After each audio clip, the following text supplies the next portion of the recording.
Sveiki, su jumis Aldona, kuri jau 10-metį eina sąmoningumo keliu ir šiuo metu mokinasi, kaip būti geresnė mama savo vaikams. Ir man į pagalbą ateina daktarė Šefali knyga Tėvystės žemėlapis su visom 20 sąmoningumo praktikom.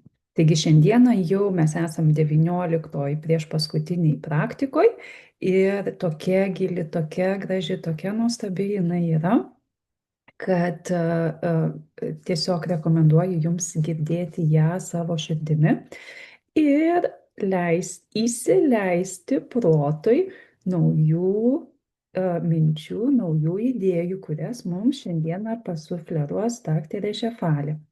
Taigi 19 tema yra pradėk dabar. Nėra nieko svarbesnio nei dabarties momentas. Kodėl? Tuoj pamatysim. Turbūt nėra nei vienų tėvų, kurie nenorėtų atsukti laiko atgal ir pradėti vaikus auginti iš naujo. Ne, taip teigia daktarė Šefali, ir jeigu pajaustume patys save kaip tėvus, iš tikrųjų taip yra, atrodo, tiek daug pridarėm nesmagaus, kad norėtųsi atsukti tą laiką ir jau auginti vaikus daug sąmoningiau. Deja, to daryti negalim, bet netgi ir nereikia, nes labai svarbu kodėl. Tuoj pamatysim. Atsukti laiką atgal ir auginti vaikus iš naujo su naujai turima patirtim, kad ir šiom 20 praktikų pagal daktarę Šefali. Negalim, nes tai, kuo esame šiandieną, mus ir sukūrė visos mūsų klaidos, pakilimai ir nuosmukiai. Štai atsakymas. Ir po to į galą dar gražiau mumis, dar giliau mumis Šefali praves, kodėl yra svarbu tai, ką mes patyrėme, nes tik tokiu būdu mes šiandien tapome tuo, kuo esame. Ir tai yra svarbiausia.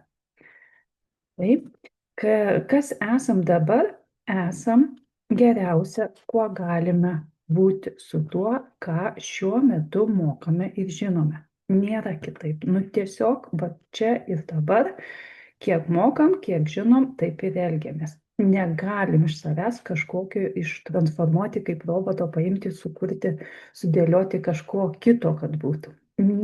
Taip nėra, nors mums labai norėtųsi. Bet taip nėra. Ir šita vieta kuria mumyse labai didžiulį pasipriešinimą. Kad kaip ir nesmagu, kaip yra, turėjo būti kitaip, arba turėtų ir ateityje būti kitaip. Ir čia vyksta pats didžiausias mūsų energijos nutekėjimas, kuomet mūsų mintyse, mūsų galvose vyksta tai, kad kas turėjo būti kitaip, kas turėtų dabar būti kitaip ir kas turėtų ateityje būti kitaip. Vietoj to, kad įvyktų tiesiog leidimas būti tam, kaip yra. Tai yra tiesiog priėmimas savęs tokio, kokio yra. Ir tame ir gimsta ryšys su vaikais. Kodėl yra svarbu priimti save čia ir dabar? Todėl, kad vaikai, atsimenat iš 18 temos, vaikai yra esamajam laike. Jie tiesiog dabar priima situacijas, momentus, kokie jie yra, be praeities prikurtų istorijų ir be iliuzijų į ateitį. Tai jeigu mes nuolatos gailimės, kad buvome kitokie ir kad esam dabar tokie ir kad norėtume būti kitokie, reiškia, mes nesam dabarties momente, mes esam kažkur praeitie arba kažkur ateityje, bet ne čia ir dabar. O vaikai yra čia ir dabar. Tai jau įvyksta energijų konfliktas, jau įvyksta mūsų minčių konfliktas, jau įvyksta mūsų pasidalinimo vienas su kitu konfliktas, nes jie čia ir dabar, jiems faina čia ir dabar. O mes galvojam, oi, aną kartą, kai man buvo faina, po to aš labai verkiau. Arba jeigu aš dabar bus faina, tai paskui jau mums reikia kažkas blogo nutiks. Ir iš karto netitinka mūsų energijos, iš karto vyksta konfliktas su mūsų vaikais. Štai kaip iš tikrųjų paprasta yra, bet kaip nepaprastai esame išauklėti, mes užauginti, bet tame ir džiaugsmas yra, kad galime mes vis dėlto nuo dabartinio taško keliauti vis į tapimą geresniais savimi ir tėvais savo vaikams. Taip, žiūrim, ką rašo Šefali, Kas esam dabar, esam geriausia, kas gali būti. Mes tiesiog pastringame savo galvose, praeities patyrimuose, gėdoje, kaltėje, apgailestavime vis ir norime vis tapti geresniais tėvais. Dabar laiko mus esamajam laike, o tai ir yra, o mūsų vaikai nori, kad mes būtume esamajam laike. Tai ir yra svarbiausia. Tai šioje knygoje Šefali iš tikrųjų ir mokino mumis visas 20 praktikų, kaip atpažinti save, kada mes esam praeitie, ateityje ir kada nesam tiesiog čia ir dabar. Beje, išduosiu labai didelę paslapį iš mokslininko išgirstą, iš mokslo ir ištirta ir ką ir Šefali kalba. Ir tai yra tai, kad mūsų vaikams yra svarbiausia mūsų laikas su jais. Tai jeigu tame laike, kai esame su vaikais, mes esam kažkur savo galvose praeitie arba ateityje, tai mes nesam su jais. Mes esam savo galvose. Tai svarbiausia yra laikas su vaikais, kuomet esi tiesiog su juo, su vaiku savo. Ir tai yra svarbiausia. Ir tai kuria artimą ryšį su jais. O mes dažnai būname kaltėje. Kaltė, aišku, nukreipta į save, man nereikėjo taip pasielgti, gėdoje nukreipta į kitą, tau nereikėjo taip pasielgti, arba apgailestavime, praeityje, neturėjo taip nutikti. Pačia yra mūsų patys pagrindinės 3 reakcijos, kurios neleidžia mums būti dabartiniam momente tiesiog tokiame, koks jis yra. Liekame mes pasipriešinimą, pasipriešinimą, kas buvo ir kas yra. Šis pasipriešinimas mūsų galvoje iš tikrųjų atima visas iš mūsų jėgas. Čia iš patirties jau. Kai nebelieka pasipriešinimo, atsiranda tokia laisvė, toks dėkingumas, tokias džiaugsmas ir toks energijos plūpsnis. Išdaviau paslaptį jums. Tikrai verta mokytis. Todėl esame ne ryšyje su vaikais, nes šie yra dabartyje. Ne? O mes, būtent kaltė, gėda ir apgailestavimas laiko mumis ateityje arba praeity ir negalim būti čia ir dabar su vaikais. Tad mums, tėvams, tenka išmokti save atjausti, priimti, atleisti ir palaikyti, kad nebūtume gėdoje, kaltėje ir apgailestavime. Mes priimam save, kad elgiamės neteisingai su vaikais praeityje ir taip suteikiam sau leidimą šiuo metu būti geresnė savęs versija. Mes priimam, kad tuo metu mes nemokėjome elgtis kitaip, nes jei būtume mokėjome, būtume elgėsi kitaip. Atsimenat, kažkurioje temoje 6, gal 5, aš dalinausi, kodėl žmonės elgėsi taip, kaip jie elgėsi. Nes jeigu jie mokėtų elgtis kitaip, jie ir elgtųsi kitaip. Tai reiškia, kad jie tuo metu nemoka elgtis kitaip. Tai reiškia dėl ko? Dėl to, kad jiems trūksta žinių, dėl to, kad jiems trūksta informacijos, dėl to, kad jiems trūksta įgūdžių, įpročių tų tokių, kokių mums norėtųsi, ne? Tai tiesiog žmogus neturi to socialinio komunikacijos įgūdžio, socialinio dėmesio koncentravimo įgūdžio ir tai yra tik įgūdžiai. Tiesiog tos dalys nėra išlavintos ir dėl to jisai negali elgtis kitaip. Tai jeigu tuo metu žmogus elgėsi taip, tai reiškia tuo metu taip tik ir moka. Tai galime mes jį atjausti ir tiesiog edukuoti, ne? Tai pritaikome ir iš tikrųjų ir patys savo. Nes jeigu mokėtume ir būtume kitokie, ar ne taip, tėvai. Bet tiesiog mes neturim šiuo metu įgūdžių, įpročių, žinių, suvokimų, ne, būti kitokiais. Tai reiškia, esam tokie, kokie esam.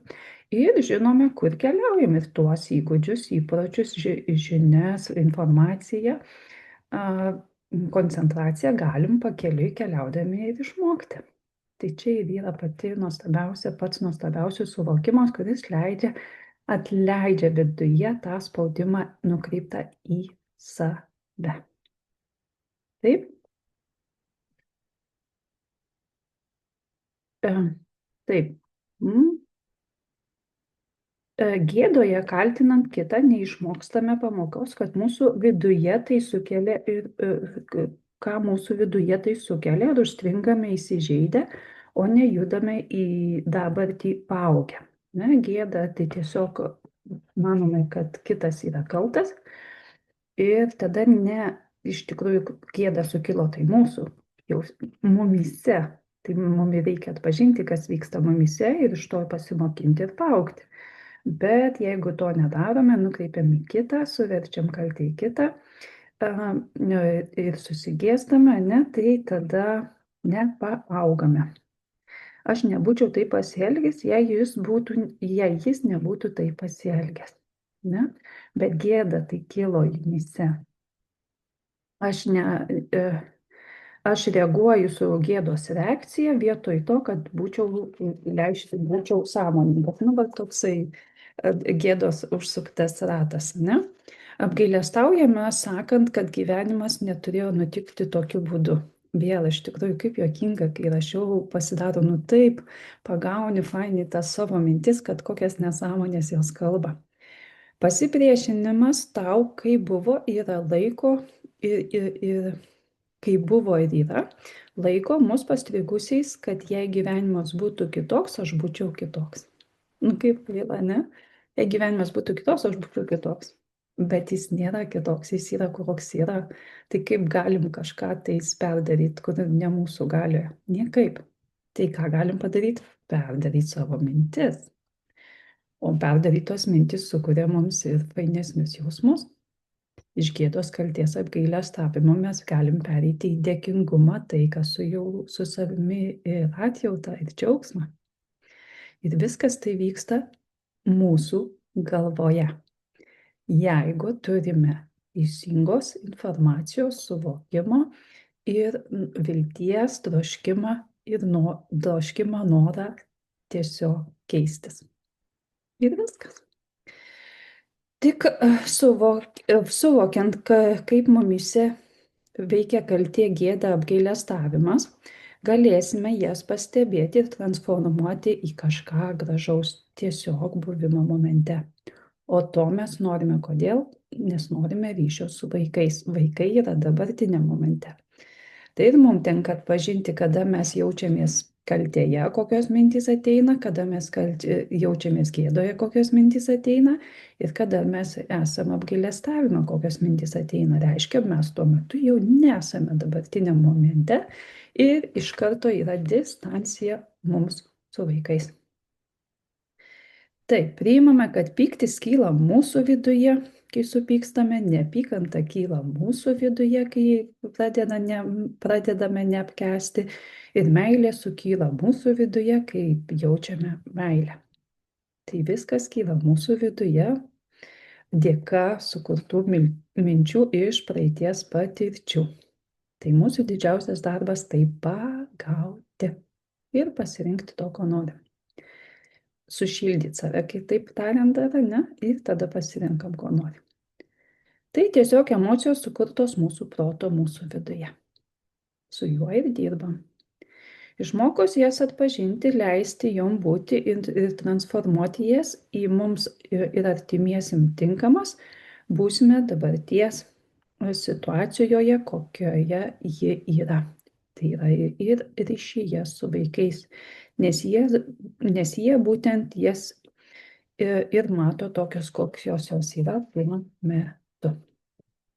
Be jokių dėl to, kad. Čia fainas, ne? Pagauti save, kada sakome dėl to, kad reiškia jau bus kaltė, gėda, apgailestavimas, praeitis, ateities iliuzija, reiškia viskas dingo mes iš praeities, iš dabarties momento. Kuo daugiau mūsų tokio nesuvokimo apie save, savo vidinius skausmus, tuo daugiau nesutarimų su vaikais. Tai darbas su savimi lygu ryšys gilės su vaikais. Vaikai prikelia, primena apie mūsų šias patirtis, elgdamiesi vienaip ar sakydami kitaip. Tai kai vaikas elgiasi, kai mums kažkas elgiasi vienaip ar kitaip, sako kažką, mes stebime save, ką tai sukelia mumyse. Tai ir yra sąmoningumas. Bet jie nekuria mūsų vidinių patirčių. Mūsų patirtys jau buvo mumyse prieš jiems gimstant. Nuostabus sakinys. Mūsų praeities patirtys padarė mus žmonėmis tokiais, kokie esame šiandieną, leidžiančiais savo augti kaip žmonėms savo vaikų pagalba. Ir viskas, nebelieka jokio baudimo savęs. Vietoje save teisdami, bausdami, pasidžiaugime kiekvienu mūsų, kad ir mažu laimėjimu. Vietoje pasipriešinimo egoistiško nuoširdžiai padėkokime. Taika su savimi ir tuo, kas vyksta, kaip tai atrodo. Vietoj to, kad kaltintume, baustume, gėdintume save, apgailestautume dėl to, kas buvo, iš tikrųjų tai buvo tik tam, kad šiandieną būtume toks, koksai esate. Evoliucionuoja. Viskas vyksta, evoliucija žmogaus vyksta per skausmą. Nėra kito būdo. Iš kažko gimsta kažkas. Tai labai džiaugiuosi, kad tas, ką žiūrite, nes jūs iš jūsų skausmų, iš jūsų juodo, iš tikrųjų, einant pagal Ševalė 20 praktikų, mūsų labai daug gimsta kažko gražaus ir sąmoningo, ir šviesaus, ir gilaus ryšio. Tiek su savimi, tiek su vaikais. Tai tuo ir reikia pasidžiaugti. Pavyzdžiui, kai šaukiau ant vaiko, iš tikrųjų pamačiau, kur yra mano ego. Sukontroliuoti, sutvarkyti, ne? Nes tik taip per tą skausmą, kad šaukiau, aš pamačiau, kad šitoj vietoje aš turiu savo ego. Kai verkiau, perdegus, pamačiau, kur yra mano ego, kad visiems norėjau įtikti, pavyzdžiui, ne? Ir jau kitą kartą stengiuosi būti geresnė, geriau elgtis. Kai elgiausi kaip vadovas, o ne kaip mama, leidau pamatyti iš tikrųjų, kur mano ego. Tai norėjau sukontroliuoti, suvadovauti, tai reiškia jaustis svarbia. Ne, pavyzdžiui, tai leido man pamatyti. Kai vadinau vaikus, kad jie yra blogi, pamačiau, kur yra mano ego. Noras, kad jie elgtųsi taip, kaip aš noriu. Ne? Kai ignoravau vaiką, mačiau, kur yra mano ego. Nes mano ego nori būti saugus ir teisus ir kad jam būtų patogu. Kai vaikas sakė, kad nekenčia manęs, aš pamačiau, kur yra mano ego. Kai suklydau, tai leidau pamatyti, kur yra mano ego. Kai susimoviau kaip mama, irgi leidžia pamatyti, kur yra mano ego. Ne? Mūsų klaidos yra auksinės pamatyti savo pabudimą. Kažkas veda į kažką. Tai mūsų klaidos, mūsų kaltė, gėda, baimė, apgailestavimas veda į kažką gražaus. Ne? O tas kažkas gražaus pamatau į buvimą dabartiniam momente su atjauta savo, su priėmimu tokiu, koks esi ir su smalsiu augimu į priekį, kas dar gali būti gražesnio. Tai kaip taip su savim pradėsime elgtis, mums bus labai lengva tai matyti ir savo vaikuose. Ir su jais bendrauti, aišku. Jei neklysime, kaip kitaip pamatysime savo skausmus. Ir Ševalė paminė daug žinių žmonių, iš tikrųjų, kurie tik tai per savo skausmus pamatė, kurioje vietoje jų yra tie ego, per savo tos skausmus praėjo ir labai šviesius ir tapo labai šviesiais žmonėmis. Tai visi šviesų žmonės, žinokime, kad yra ir kiekvienas mūsų yra tik dėl to, kad atėjo per savo tamsiausius procesus, ne? Procesas savęs pabudimo tai transformacija ir įėjimas per nepatogias, konfrontuojančias tiesas savo ego. Su juo turime susidurti pirmą, kad galėtume jį transformuoti. Ne to išvengti, nenorint save perdaryti, bet su juo susitikti. Ir tik tada mes jį galėsim transformuoti. Tik susipykę su vaiku pamatysime iš tikrųjų, kur yra mūsų ego. Jeigu nenukreipsim į tai tos situacijos į vaiką, nes tai buvo apie mane, o ne apie vaiką. Sprendimai, kuriuos darome dabar, atėjo per mūsų tamsiausius momentus, dėka mūsų tamsiausių momentų. Kuo tamsesnė tavo valanda, tuo šviesesnė išmintis.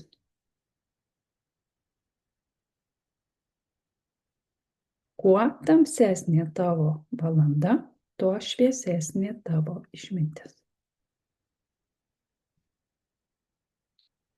Taigi sakome savo, aš esu, kas esu, dėl to, kuo buvau. Negaliu ištrinti savo praeities. Tai padarė mane tuo, kuo esu šiandieną. Ir aš stovėsiu stipriai ir didžiuosiuosi tuo. Aš naudosiu savo klaidas atjautai savo ir kitiems. Aš naudosiu skausmą savo ir kitų džiaugsmui. Nustosiu gyventi apgailestavime už viską, kuo nebuvau. Vertinsiu tuo, kuo tampu dabar. Čia ir dabar.